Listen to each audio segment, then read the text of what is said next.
आरक्षण संशोधन विधेयक पर राजभवन से पूछे गए 10 सवालों के जवाब सरकार ने भेज दिए हैं। सीएम भूपेश बघेल ने कहा कि अब गवर्नर को बिल पर साइन करने में देर नहीं करनी चाहिए।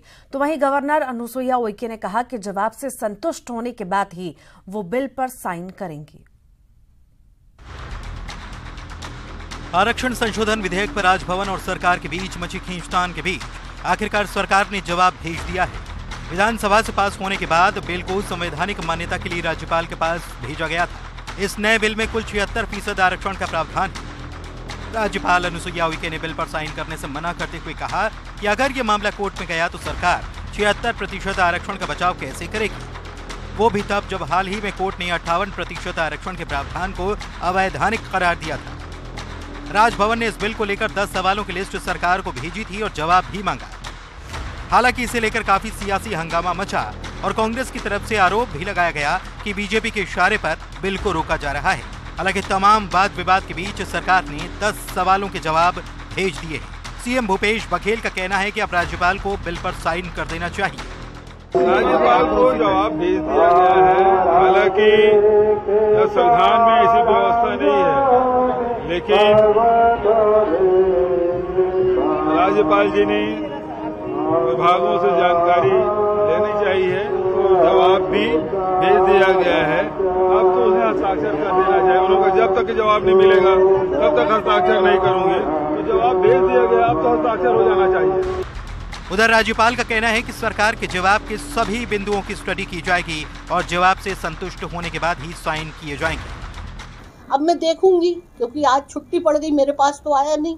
वो जवाब देखने के बाद भी मैं ये देखूंगी कि ऐसा नहीं कि 4 लाइन का 10 लाइन का पत्र लिख दिया और हमने जवाब दे दिया। मैं जो डाटा मांगा है और क्वांटिफाइबल डाटा और जितने भी लीगल उस पर भी मैं विचार करूंगी, तभी इस चीज के लिए मैं विचार सोचूंगी कि इसमें साइन करना है या नहीं करना है, क्या करना है। और ये तमाम चीजों को मेरा अपने है, इस मामले में मैंने पहले ही आपको समझा दिया।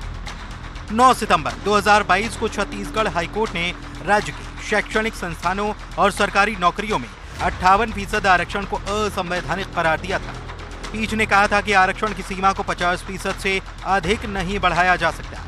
कोर्ट के इस फैसले के बाद आदिवासी आरक्षण 32% से घटकर 20% हो गया था, जिसे लेकर आदिवासी समाज में काफी नाराजगी थी।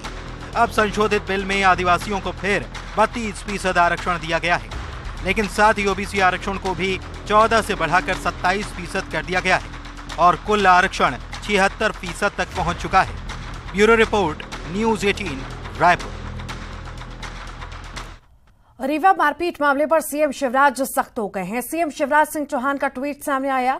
मऊगन क्षेत्र में युवती के साथ हुई बर्बरता मामले पर सीएम ने ट्वीट किया, मध्य प्रदेश में महिलाओं पर अत्याचार करने वाले को बख्शा नहीं जाएगा। सीएम शिवराज ने ऐसा कहा है। अपराधी पंकज त्रिपाठी के घर पर बुलडोजर चलाया गया है। ड्राइवर पंकज का लाइसेंस भी कैंसिल कर दिया गया है। ये सारे बयान मुख्यमंत्री शिवराज सिंह द्वारा उन्होंने ये सब ट्वीट किया है।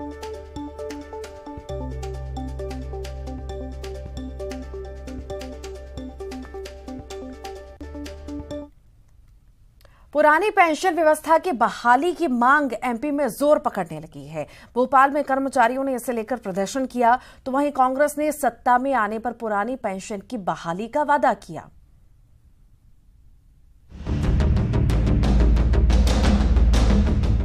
मध्य प्रदेश में विधानसभा चुनाव में फिलहाल वक्त जरूर है, लेकिन सियासी दलों ने इसे लेकर कमर कसनी शुरू कर दी है। वहीं वादों के पिटारे भी खोले जा रहे हैं। भोपाल में पुरानी पेंशन बहाली की मांग को लेकर कर्मचारियों ने जोरदार प्रदर्शन किया। पुरानी पेंशन की बहाली न होने पर कर्मचारियों ने वोट न देने की भी चेतावनी दे डाली। शिक्षा विभाग हो चाहे दैनिक वेतनभोगी हो, पर उनकी सेवाकालीन गणना को शून्य करते हुए उनकी वरिष्ठता को भी इन्होंने शून्य किया और 2005 के आधार पर इन्होंने लागू किया उनको, जबकि वो बहुत पहले से थे। 2 बिंदुओं पे इन्होंने पेंशन भी बंद करी और सेवाकालीन जो सेवा उन्होंने किया उसको भी इन्होंने खत्म कर दिया। हम माननीय मुख्यमंत्री जी को ज्ञापन भेजने का प्रयास करेंगे यहाँ से, क्योंकि हम भोपाल आए हैं, हमने किराया लगाया, पैसा लगाया है, 2 दिन हमारी यात्रा में गुजरी है, हमारी बहनें बैठी हुई हैं, छोटे छोटे बच्चों को लेकर के आई हैं, तो बिना मुख्यमंत्री तक संदेश दिए हम लोग यहाँ से नहीं जाएंगे।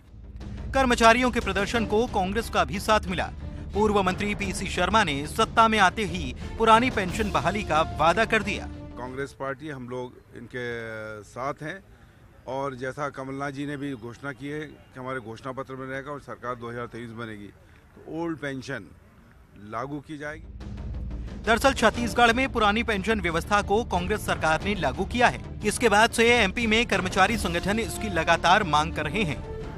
हालांकि हाल ही में विधानसभा के शीतकालीन सत्र में सरकार ने ऐसी किसी भी प्रस्ताव से इनकार किया था। लिहाजा आने वाले चुनाव में एक बड़ा मुद्दा ये बन सकता है।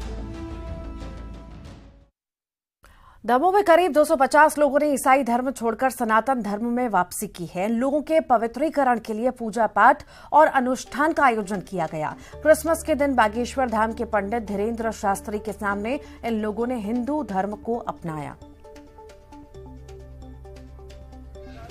इनको लालच देकर के जिस प्रकार से उन्होंने कृत्य किया निंदनीय है और हमने किसी भी प्रकार से फोर्स नहीं किया, न हमने कोई पूर्व में बात की। स्वयं बागेश्वर बालाजी की कृपा के प्रभाव से चल करके आए हैं और उसमें हमारे संतूलाल अहिरवार और 2-3 बच्चों ने बड़ी अथक मेहनत की। उसके प्रभाव के कारण ही आज 100, 150, 200 कई सैकड़ों लोग 200-300 लोग यहाँ पर सनातन धर्म में पुनः वापस हुए। यही सत्य की जीत और बागेश्वर बालाजी की कृपा का चमत्कार है। अब हमें और बलपूर्वक कार्य करना चाहिए ताकि जिस प्रकार इन लोगों के साथ भोले भाले लोगों को शिकार बनाया जा रहा ये भारत में बंद हो। गरियाबंद के राजिम में नया मेला मैदान में भूमि खाली करवाने गई प्रशासन की टीम के सामने किसानों ने जमकर हंगामा किया। जेसीबी के साथ ही जैसे ही प्रशासन की टीम नया मेला मैदान पहुंची तो सब्जी की फसल लगाए किसान जेसीबी के सामने खड़े हो गए, तो वहीं एक बुजुर्ग महिला जेसीबी की चपेट में आकर गिर गई। दरअसल 60 एकड़ भूमि को नया मेला मैदान के लिए शासन ने प्रस्तावित किया। प्रशासन का कहना है कि किसानों को 3 साल पहले भूमि के बदले भूमि दी जा चुकी है, लेकिन किसानों का कहना है कि दिए गए भूमि फसल लगाने के लिए उपयुक्त नहीं है। मौके पर पुलिस और किसानों के बीच जोरदार झड़प भी हुई। जमीन बहुत कम दिया गया है और जमीन को न नाप के दे है न बना के दे है। सब साहब मन ना मंत्री मनारी तो बोले रही से जमीन लेना पूरा बरोबर करके बढ़िया मस्त पानी वानी लगा के किसान ला देवो। किसान ला थोड़ा भी तकलीफ नहीं हो बोले रही। अवे दे आज ना इतना फसल लगे है ओकर बाद पूरा जेसीबी चलवा दी। तहसीलदार पूरा 20 पुलिस के साथ आके पूरा चलवा दी, सुरुंधा पूरा तोड़वा दी ताकि पूरा बारिश छोड़वा दी। भिलाई के वार्ड 37 में अटल स्मृति उद्यान में पूर्व पीएम अटल बिहारी वाजपेयी की प्रतिमा स्थापित करने को लेकर जमकर हंगामा हुआ। प्रतिमा लगाने के दौरान बीजेपी और कांग्रेस कार्यकर्ता आमने सामने आ गए और इसी दौरान दोनों ओर से जमकर पत्थरबाजी हुई। तनाव को देखते हुए इलाके में काफी पुलिस बल तैनात कर दिया गया। 10 दिन से ये लोग यहाँ मूर्ति लगाने के लिए कार्ड छपवा पर मोहल्ले में हर घर में घूम रहे। अगर परमिशन का आज विरोध कर रहे हैं लोग, तो कल भी तैयारी में लगे थे बच्चे, परसों भी तैयारी में थे, 3 दिन से तैयारी में सजावट में लगे थे, पेंटिंग में लगे थे। ये पंडाल लगाया जा रहा था कल रात को, तब ये लोग विरोध क्यों नहीं किए? अगर विरोध करना था इसका तो कलेक्टर को, ये तो सम्मानीय पार्षद है ना, अपने निगम में देते आवेदन, कलेक्टर को आवेदन देते। ये बीएसपी की जमीन है तो बीएसपी मैनेजमेंट को ये आवेदन देते, पुलिस प्रशासन को देते थे। ये लोग बिना परमिशन के यहाँ पर मूर्ति लगा रहे हैं। अभी हमने जो है अंदर, क्योंकि पहले से ही अटल बिहारी वाजपेयी जी की मूर्ति रखी हुई थी तो उसको वहाँ पे डिस्टर्ब नहीं किया गया है, वहीं पे रखा गया है। जैसे भी कमेटी निर्देशित करेगी वहाँ पे इसको जो है निर्णय लिया जाएगा। अभी इसकी सुरक्षा हम इंश्योर करने के लिए यहाँ पे पुलिस का 1-4 का बल राउंड द क्लॉक रहेगा, सीसीटीवी कैमराज लगाए जाएंगे और इसकी सुरक्षा जो है वो इंश्योर की जाएगी। धमतरी के बखारा में एक महिला को प्रताड़ित करने के आरोप में बीएसपी कार्यकर्ताओं ने जमकर हंगामा किया और थाने का घेराव किया। बीएसपी कार्यकर्ताओं ने पुलिस पर कार्रवाई नहीं करने का आरोप लगाया।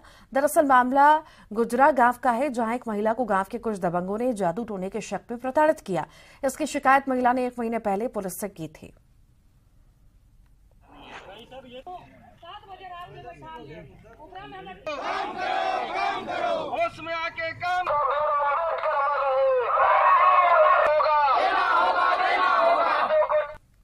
अब बात मुंगेली की, जहां लोर में विद्युत विभाग में पदस्थ लाइनमैन ने विभाग को लाखों का चूना लगा दिया। विभाग के जेई ने लाइनमैन विजय मार्कंडे के खिलाफ शिकायत की थी, जिसके बाद उसे गिरफ्तार कर लिया गया। लाइनमैन पर 13 लाख रुपए की सरकारी राशि और उपभोक्ताओं की 2 लाख रुपए की राशि गबन करने के आरोप हैं। इससे विभाग और आम लोगों को काफी नुकसान पहुंचा। आरोपी को सलाखों के पीछे भेज दिया गया है। विद्युत विभाग की तरफ से एक आवेदन हम लोग को मिला था, जिसमें वहाँ पदस्थ विजय कुमार मार्कंडे जो है उसके द्वारा शासकीय पैसों का गबन करने की सूचना दी गई थी, जिस पर से हम लोग जो है दस्तावेजी साक्ष्य के आधार पर 409 धारा आईपीसी के तहत अपराध पंजीबद्ध कर आज उन्हें गिरफ्तार किया गया है और न्यायिक रिमांड पर भेजा गया। नहीं, ये नौकरी लगाने के नाम पे नहीं है, ये राजस्व वसूली के नाम पे लोगों से जो पैसा लिया गया था उसको विद्युत कंपनी को ना देकर स्वयं गबन करने का आरोप। कोरबा में युवती को एयर होस्टेस की नौकरी दिलाने के नाम पर ठगी का मामला सामने आया। युवती को 6 लाख रुपयों का चूना लगाने वाले एक आरोपी को पुलिस ने गिरफ्तार किया, उत्तर प्रदेश से। दरअसल अवनी शुक्ला नाम की युवती को अज्ञात नंबर से कॉल आया। कहा गया कि इंडिगो एयरलाइंस में उनकी एयर होस्टेस की जॉब लग गई है, जहां नौकरी के एवज में अवनी से ठगों ने 6 लाख रुपए की ठगी की, जिसके बाद पीड़ित युवती ने रामपुर चौकी में शिकायत की। मामले में कार्रवाई करते हुए पुलिस ने एक आरोपी को गिरफ्तार किया। कि 2020 में अक्टूबर के महीने में एक फ़ोन कॉल आई थी अज्ञात नंबर से उसके पास, जिसमें उसके द्वारा बताया गया कि इंडिगो एयरलाइन में टिकटिंग की जॉब उसकी लग गई है, जिसके लिए विभिन्न किस्तों में उससे पैसे की मांग की गई थी अकाउंट नंबर पर, जिस पर से लड़की ने जॉब के उसके लिए विभिन्न किस्तों में लगभग 6,05,000 रुपये उन खातों में उसका डाल दिया गया था। कुछ दिनों बाद जब उसकी जॉब लगी नहीं तो लड़की को शक हुआ, तो इसने उससे संपर्क किया उस नंबर पे, तो कोई उसका जवाब नहीं मिला। अब बात कवर्धा के, जहां पांडातराई थाना क्षेत्र में पुलिसकर्मी एक युवक के लिए देवदूत साबित हुआ। पुलिसकर्मी ने युवक को खुदकुशी करने से एन मौके पर रोक लिया।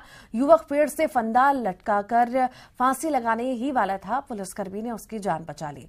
बताया जाता है कि आर्थिक तंगी से परेशान था।